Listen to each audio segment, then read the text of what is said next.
ஒருத்தன் சம்பாதிக்கிறதுனுடைய முதல் நோக்கம், நீ ஆபீஸ்ல வேலை செய், சொந்தமா கடை வச்சிரு, என்னமா நீ மேனேஜர் ஆயிரு அல்லது கூலியாள் ஆயிரு. முதல் நோக்கம் சம்பாதிப்பதற்கு உங்கள் குழந்தைகளுக்கு நீங்கள் சொல்லிக் கொடுங்கள். அடித்து சொல்லுகிறேன், கோடி ரூபாய் இல்லாவிட்டாலும் கூட ஒரு கோடீஸ்வரன் என்ன வாழ்க்கை வாழ்றான்னு அல்ல அந்த பிள்ளைக்கு தருவோம். எழுதி வச்சுக்கோங்க. பெருமானார் சொல்லுகிறார்கள், நான் சம்பாதிக்கிறது கூலி வேலையாக இருந்தாலும் யாரெல்லாம் யார்கிட்டையும் கையேந்த கூடாது, உன்கிட்ட மட்டும்தான். அதுக்கு தான் இந்த சம்பாத்தியம். அப்படி சொல்லணும். எப்படி சொல்லணும்? என் மரணம் வரை நான் பெற்ற பிள்ளையிடத்தில் கூட எனக்கு இது வேணும் கேட்க கூடாது, நீ தந்தா போதும். சொல்லி பாருங்களேன், கடைசி நேர தண்ணி வரை உங்களுடைய வாயில் இறைவன் ஊட்டுவான். நல்லா ஒண்ணு புரிஞ்சுக்குங்க, நீங்க வச்சிருக்க காசுகளும் படிப்பையும் கொண்டு இந்த உலகத்துல வாழ முடியாது. அல்லாஹ் நாடணும்.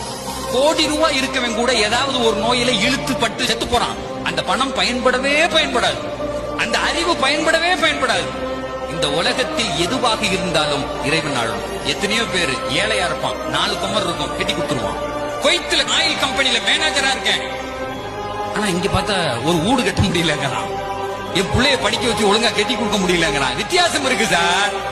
எவனிடத்திலும் வாழ்க்கையில் கையேந்தி விடக்கூடாது. இறைவனே என்னுடைய மனதை நிரப்ப வேண்டும்.